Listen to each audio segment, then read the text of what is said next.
السلام عليكم ورحمة الله وبركاته. عاملين ايه رجالة الصف الاول الثانوي ورجالة الكورسات برضو؟ تمام، لان بامر الله مع بعض هناخد اللغة الالمانية كده في البدايات اجدع من اي كورس الماني بامرك يا رب، بامرك يا رب. هلو ماني فوينت في جيتس دي شوفي اليز جوت. معاكم هير احمد مصطفى، معلم اللغة الالمانية من شبين القناطر. طيب يا هير، احنا خدنا مع بعض الحصة اللي قبل كده، المحاضرة اللي قبل كده خدنا الحروف A B C D وهكذا. انا كده بقت 100 بقى خلاص في اللغه الالمانيه، اعرف انطق اي حاجه باللغه الالمانيه. اقول لك للاسف لا يا صديقي. ليه بقى الزعل ده؟ ما احنا كنا ماشيين كويس. عشان عندك هنا في اللغه الالمانيه مقاطع صوتيه، تمام؟ عندك حرف 2 3 4 بيجوا مع بعض بيديك تون صوت معين، بيديك شكل وصوت مختلف. طيب زي ايه؟ نبدا بقى مع بعض كده. ده كان اسمه صح، وده كان اسمه او. قال لك الحرفين دول مع بعض لما بيجوا مع بعض بيدينا تون صوت معين، زي كلمة فغاو فغاو فغاو، او اوتو اوتو اوتو. انطق لي بقى الكلمة اللي جاية دي. ها جامد. هاوس هاوس، يبقى فغاو اوتو هاوس. يبقى الا او تنطق او، تنطق او. اللي بعده حرف الاي او. الاي او تنطق اوي اوي، زي كلمة فغويند. فغويند. لو نطقت لي دي صح الكلمة كلها جابت معاك صح، يبقى فغويند. اللي بعده هوي. لا مش هو هو ايه؟ لا ركز تاني. هوي. انا قلت دي اسمها ايه؟ اسمها هوي اوي اوي، يبقى هويتي هويتي هويتي. يورو ايه يا صديقي العزيز؟ ما اسمهاش يورو، اسمها اوي اويرو اويرو اويرو. الكلمة الأخيرة نون. انت هتنونو من دلوقتي، ده احنا لسه في تاني صوت. تاني، حاول تاني، ما تنونوش. اسمها نوين. نوين نوين. يبقى فوين هويتي اويرو نوين. اتفقنا؟ اتفقنا. طب واحدة واحدة معايا كده. حرف الاي املاوت، تمام؟ ده اسمه ايه صح؟ اسمه ايه. طيب واللي فوقيه كان اسمه؟ لا مش اي، كان اسمه برضو ايه. احنا قلنا ا ب سي دي ايه. الحرف ده اسمه برضو ايه، يبقى ده اسمه ايه او تنطق اوي. ودي نفس الكلام زيها بالظبط، ايه او تنطق برضو اوي، زي كلمة هوي زا هويزا. ما اسمهاش هويزر. اتفقنا بقى مع بعض. حرف الاي ار ينطق في الاخر. الار دي ما بتنطقهاش، بتحط عليها لسانك وما بتنطقهاش. يعني ايه هير؟ بس بحط عليها لساني ما بنطقهاش. تعال نشوف. تخيل مثلا لو الاي ار دي مش موجود هتبقى هويزي هويزي، لكن انا قلت ايه؟ هويزا هويزا، صح؟ يعني الاي ار دي في الاخر اتنطقت بس خفيفه، هويزا هويزا. وهنتفق اتفاق حلو بقى، لما هتشوف الاي ار في الاخر انطقها لي تمام؟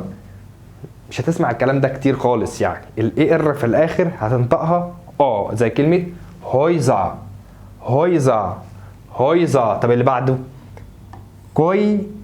كوي فا كوي فا، يبقى هويزا كويفا هويزا كويفا. هسيب لك الكلمه دي تنطق اوي اوي. لويفت لويفت لويفت.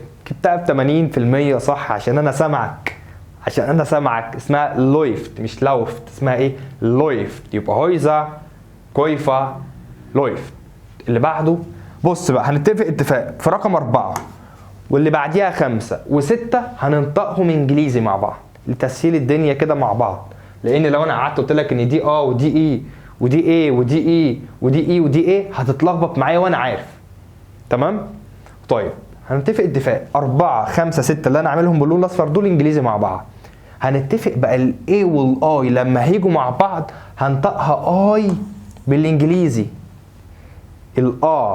والاي اللي هي الاي والاي لما هيجوا مع بعض هنطق الحرف الاخير فيهم بالانجليزي اللي هو حرف الاي، زي كلمة ماي ماي. الكلمة اللي بعديها برافو عليك، كايرو كايرو او كايرو كايرو او كايرو. الاثنين صح. اتفقنا ان دي لكنات. يعني ايه هي اللكنات؟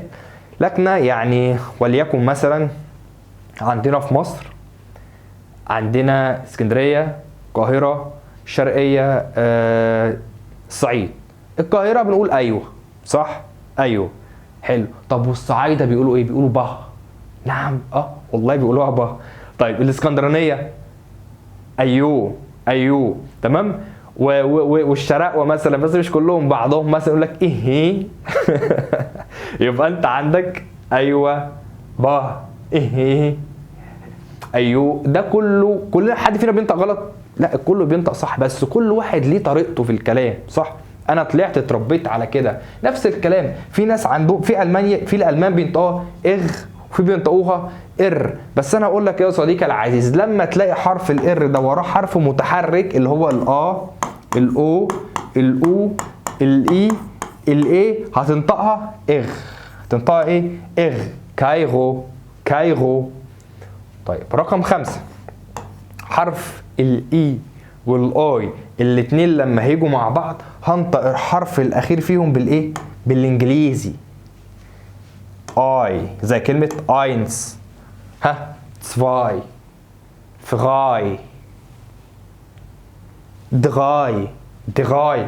برافو عليك، جامد. ناين، ناين، ناين معناها لا، يبقى اينس، زواي، فغاي، دغاي، ناين. اللي بعده رقم 6 بقى قلت لك بص بقى، صلى على النبي عليه افضل الصلاه والسلام. هنا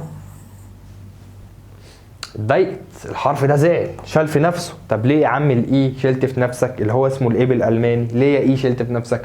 قال لك بص يا عم، انا دلوقتي رقم 4 الاي والاي لما جم مع بعض نطقتها اي، صح؟ قلت له حصل. طيب الاي والاي برضو، الاي لما جه بعديه، ده مين اللي بيتكلم؟ بيقول لك الاي لما جه بعديه اتنطق اي برضو بالايه؟ بالانجليزي. طب ايه رايك يا اي لما انا هاجي بعدك هنطق برضو، هنطق ايه؟ اي بالانجليزي، مضغوطه شويه، مكسوره. يبقى الاي اي تنطق اي، عشان ده هيلخبطك واحنا شغالين بنقرا تكست ولا حاجه. الاي اي تنطق اي، الاي اي تنطق اي، الاي اي ينطق اي. طيب الاي اي تنطق اي مكسوره، زي كلمه زي، زيبن، ليبن. شغال معايا بقى، اتفقنا طول ما انت معايا هنا في الحصه انت شغال معايا. ليد، ليد، ودي ني، برافو عليك. يبقى زي، زيبن، ليبن، ليد، ني. في مشكله في الكلام ده؟ والله هير الدنيا زي الفل. 4 5 6 انطقهم انجليزي. الاي اي تنطق اي، الاي اي تنطق برضو اي، الاي اي تنطق اي. طيب رقم 7، الاربع حروف دول هنطقهم تسيون. هنطقهم ايه؟ تسيون، زي كلمه ليكت تسيون، ليكت تسيون، اي ليك تسيون، ليك تسيون، ليك تسيون. نا تسيون، نا تسيون. يبقى الاربع حروف دول مع بعض كده، التي والاي والاو والان، تي والاي والاو والان، تسيون، ليكتسيون، ناتسيون، ليكتسيون، ناتسيون. اوكي. 8 9 10. الصوت ده، الصوت ده، الصوت ده. هتكمل معايا. 11 12. ايه هير في ايه؟ مش فاهم حاجه. انت بتجري ليه وبتطلع ليه وبتنزل ليه؟ هقول لك كلمه كده صغيره، تمام؟ هتقول لي ايه اكتر حرف ودنك سمعته وانت معايا؟ Ich möchte in der Schule schreiben. Ich möchte in der Schule schreiben. يعني ايه ich möchte in der Schule schreiben؟ انا عايز اكتب في المدرسه. ماشي. ايه اكتر حرف سمعته؟ حرف الشين. الشين. ده ich möchte in der Schule schreiben. طب اكيد حضرتك قصدها وتحط لي كده ايه؟ شويه شينات ورا بعض. طب بابسط كلمه كلكم عارفينها، ich liebe dich. ich liebe dich يعني بحبك. تخيل انت بتقول لحد بحبك، مسكته طوبه وخبطته بيها، دي انت اكني ده مش حب خالص. ich liebe dich. فانت لو مش عارف لغه، واحد بيقول لك ich liebe dich تقول له اهو انت بتتكلم معايا كده ليه؟ فاهمني؟ يبقى ich liebe dich برضه شين. ليه بقى عندك اللغه الالمانيه بتصنف من اللغات الاجشه، تقيله، رخمه شويه في نطقها، بس اقسم بالله هتحب الالماني. سيبك بقى من ده كله، الالماني لغه جميله هتحبها، مش انا بدرسها. هتشوف مع بعض واحنا شغالين في المنهج انت بتاخد وتدي في المنهج ازاي. المنهج بتاعك سيمبل، لذيذ، بسيط، عايز حفظ كلمات، عايز تركيز، مش اللي هو تركنه. ركنت اللغه الالمانيه انت اتركنت، شغال معاها اول باول، اقسم بالله تبقى الفاكهه بتاعتك. تمام، كل ما تبقى متضايق كده تخش تذاكر الماني. طيب على بركه الله، ليه بقى الشين صح بتتنطق هنا معايا كتير؟ عشان في 6 مقاطع في اللغه الالمانيه بتنطق ش، تمام، فيها حرف الشين. زي المقطع ده الاس تي تنطق اشت اشت اشت، اكنك بتقول حد اشت وشفت كده. شتات، لا ركز بقى، احنا قلنا الاربع حروف دولها تسيون، يبقى شتاتسيون اشتاتسيون. طب اللي بعديها اشتغاسي اشتغاسي اشتغاسي، حرف الاتش ده هتخليه سايلنت. اشت اشت اشتول اشتول اشتول. الكلمه دي اشتوك اشتوك جايه من تيك توك، تيك توك اشتوك، يبقى اشتاتسيون اشتغاسي اشتول اشتوك.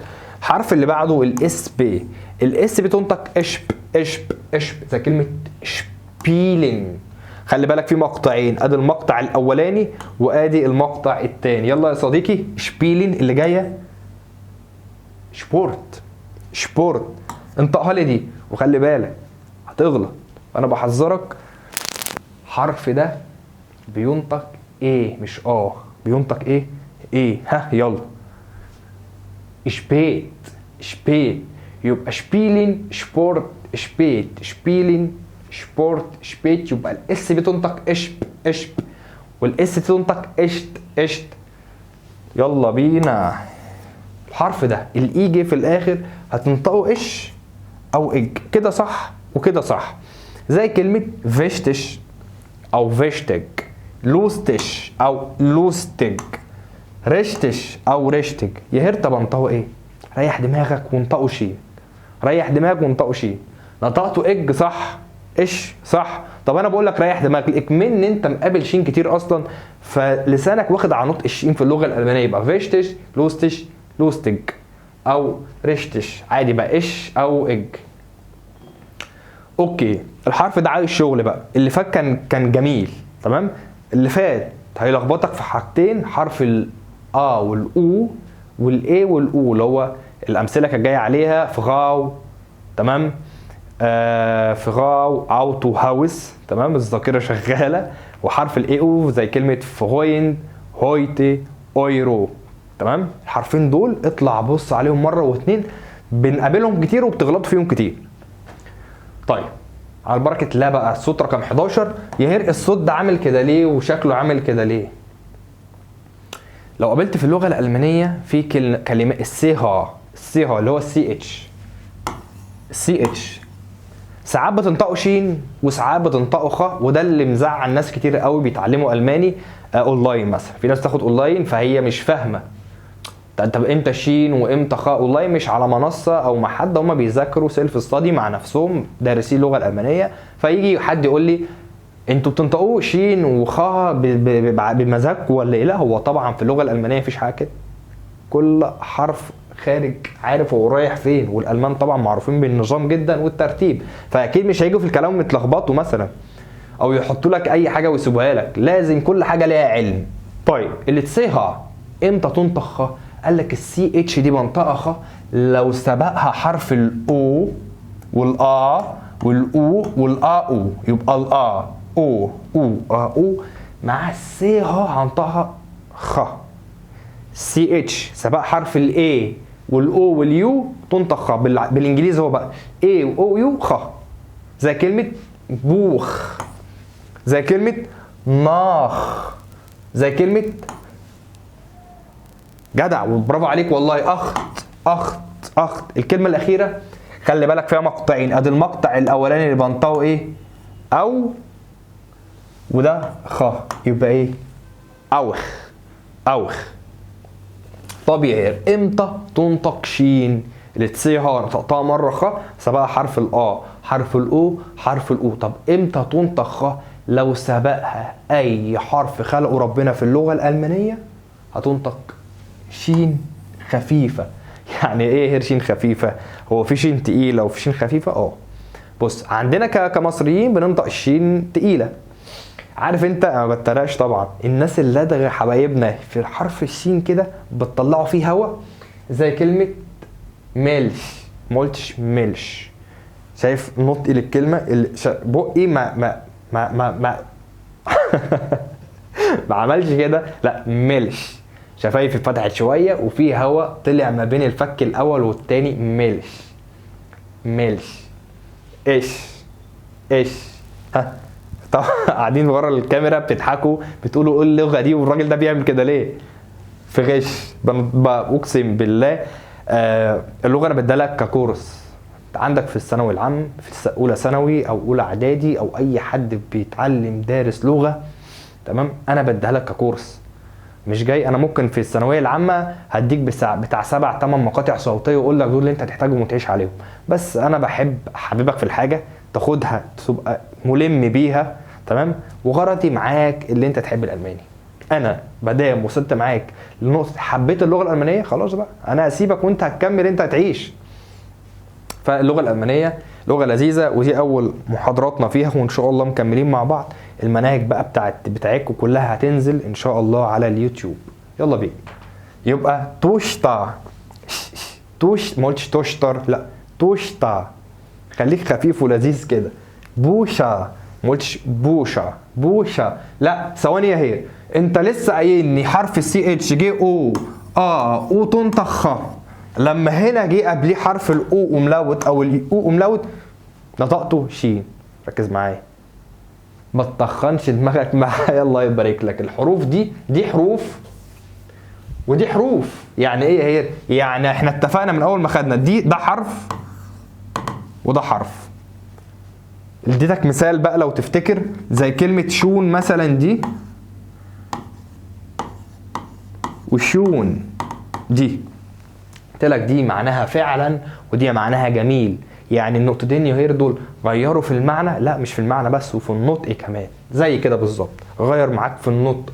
يبقى انت الاو املاوت ملهاش علاقه بده، الاو املاوت ملهاش علاقه بده، الا او والحروف الثلاثه دول بس لو جم بعديهم الشين هتنطقها خ. امال يهير بقى اي حرف تاني غير دول شين، حتى لو الاو املاوت والا املاوت والاو املاوت. اشتط ايه؟ اوكي. رقم 13 الشين بقى بتاعتنا، بتاعت المصريين. عايز اشرب كشري، شاي، شارع. شين عاديه خالص زي كلمه شولي. شرايبن اللي اي تنطق اي. شرايبن. ها انطقها لي. فيش. جدع. فيش. الاس كي اي دي يعني مش كتير بيدوها خالص في الصوتيات، بس احنا اتفقنا مع بعض كل حاجه ان شاء الله مع بعض. الاس كي اي تنطق شغاد. شفاغن. 15 اللي تسي ها اس تنطق اكس. ها اللي تسي ها اس تنطق اكس. تسي ها اس تنطق اكس. زكس. ها فيكسل. يبقى زكس فيكسل. اللي تسي ها اس تنطق اكس، لكن هتفرق بينها وبين السي ها لو جات لك هنا قبليها اس هتنطقها شين، لكن اللي تسي ها اس هتنطق ايه؟ اكس. زكس فيكسل. الحرف اللي بعده حرف الها. قال لك بمنتهى السيمبل اللي في الدنيا، انا جاي ببسط لك المعلومه وهمشي، فيعني بما يرضي الله كده ركز معايا واديني دماغك كلها. حرف الها حرف الاتش في اول الكلام اتش. كلمه هابن سهله. ها هات. هوغن كلمتك. ها يلا يا سيف كلمتك. هاند. الكلمه اللي بعديها اسمها ايه؟ هوند. يبقى هابن، هات، هوغن، هوند. قال لك الكلام ينطق. بص الحرف الاتش ده لما بتيجي في الاول حرف الها بينطق. طيب بين حرفين متحركين لا ينطق. يعني حرف الاتش لو جالك قبليه او بعديه حروف متحركه، اللي هي حروف متحركه الا الاو الاو الاي الاي زي الانجليزي بالظبط. لو يهر حرف الاتش ده، انا الاتش جه قبليه حرف متحرك وجه بعديه حرف متحرك، ها مش هنطقه. زي كلمه جين. جين لو انت شلت الاتش هتنطق جين برضه. زين. زين يبقى جين زين. جين زين. حرف الها بيقول لك بقى لو حرف الاتش ده لو جه قبليه حرف متحرك وبعده ساكن، حرف متحرك وبعده ساكن، هعمل فيه ايه؟ قال لك هتسكنه. يعني الحرف الاتش لو جه قبليه متحرك وبعده ساكن هعمل فيه ايه؟ اسكن. طب هسكنه بس، قال لك وهتمد في الحرف اللي قبليه. مش فاهم يا هير بالله عليك ما تطبق لي عمل. يلا بينا احنا بتوع العمل على طول. زون. زون ما قلت بتطول في الايه؟ في الحرف الايه المتحرك. زون. يا. يا. فاغن. فاغن. فاغن. اوكي. حرف الاس قال لك بنطقه زد او اس، يعني زين او زد. امتى؟ في اول الكلمه او في نص الكلمه. زين. زين. انزاجن. انزاجن. اب. ها زاجن. يلا يا جدع بقى. ها زوني. لا في واحد سمعتك سكنت حرف الاي اللي في الاخر. حرف الاي ما بيسكنش، ها اللي هو حرف الاي بالالماني. زوني مش زون واسكت، لا زوني. زوني. قال لك هنا يا صديقي العزيز حرف الاس. حرف الاس هنا لما بيجي في اخر الكلمه بينطق اس عادي. زي كلمه ايه؟ لا بالله عليك بقى ما اسمش مواز دي اتفقنا اللي اسمه في، يبقى فاس. فاس. او اوس. اوس. ها ها اس عادي خالص. فوتوس. طب ودي يا بالله عليك اسمها كيوز. بالله عليك لسه بقول لك ان الحرف ده بينطق ها في، زي كلمه كي. ها كيفس. جدع. كيفس. واللي جايه اوتوس. برافو عليك، جاي من حواري برلين فرع شبين. كده ان شاء الله تكون خلصت حصتنا مع الصوتيات. اتمنى تكون كل حاجه تمام. مفهمتش اي حاجه يبقى انت بتفهمش. راجعها بقى معاك يوتيوب، رجع بقى حته، ما تسرعش بقى على 1.5 و2. تمام اتفقنا بامر الله، ومكملين مع بعض يا حبايبي. تشوس.